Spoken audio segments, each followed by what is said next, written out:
আজকে চলে এসেছি আইএফবি কোম্পানির এই টপ লোড ওয়াশিং মেশিনটা ইনস্টলেশন করার জন্য। এই মেশিনটা 7 কেজি আছে।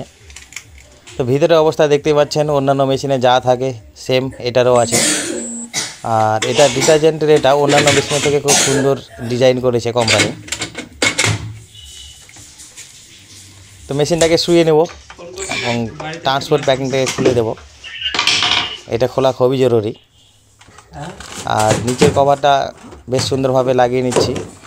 এটা না লাগালে বা ইঁদুর মেশিনের মধ্যে ঢুকে যেতে পারে এবং ইঁদুর একবার ঢুকে গেলে সমস্ত ওয়ারিং কেটে দেবে, তাই এটা লাগানো খুবই জরুরি।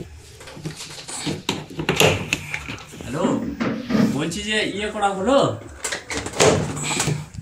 ওইটা ইয়ে করে। মেশিনের সঙ্গে এসেছে drain pipe, user manual book, warranty card আর ইনলেট পাইপ।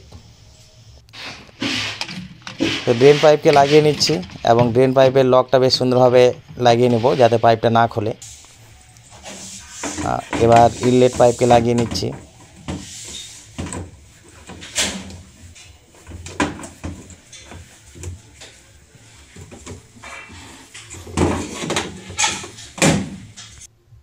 দেখতে পাচ্ছেন ইনলেট ড্রেন পাইপ আমার লাগানো হয়ে গেছে। এবার মেশিনটাকে পাওয়ার দেব। তো পাওয়ার অন করা মাত্র দেখতে পাচ্ছেন A1 এবং প্রোগ্রামগুলোকে চেঞ্জ করব। টোটাল 8টা প্রোগ্রাম আছে ফুললি অটোমেটিক। তো প্রথমে যে কোনো একটা প্রোগ্রাম দিয়ে আমি মেশিনটাকে স্টার্ট করব, তারপর কাস্টমারকে ডেমো করাবো।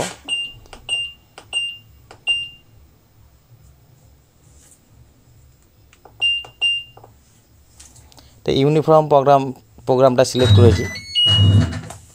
শব্দ শুনতে পাচ্ছেন, পার্সেলেটর ঘুরছে এবং ডোর ওপেন করা মাত্র সে ব্রেক করছে। মেশিনটা পারফেক্টভাবে কাজ করছে। তো আজকের ভিডিও এই পর্যন্ত, আবার দেখা হবে পরের ভিডিওতে।